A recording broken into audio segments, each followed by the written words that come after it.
Oggi 9 maggio la memoria torna in quella mattina del 2021 quando la cattedrale di Agrigento svelò al mondo il volto del beato Rosario Livatino. Quella data non è stata casuale, è un appuntamento con la storia che affonda le radici in un altro 9 maggio, quello del 1993. Per la Chiesa agrigentina è un giorno che fa sintesi del grido della valle e il silenzio del giusto.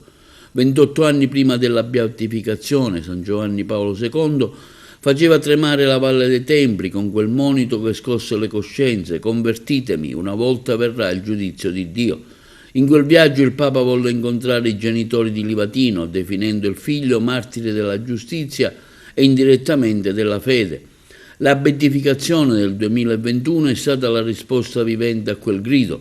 La camicia azzurra ancora intrisa di sangue, simbolo di una lotta che non usa armi ma verità.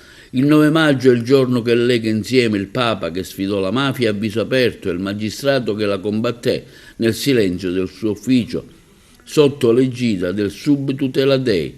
Vedere il quadro di Livatino svelato in cattedrale è stato come vedere la vittoria della luce sulle tenebre. Oggi si onorano entrambi, due testimoni che ci ricordano che la giustizia non è un ideale astratto, ma una scelta quotidiana che può cambiare la storia.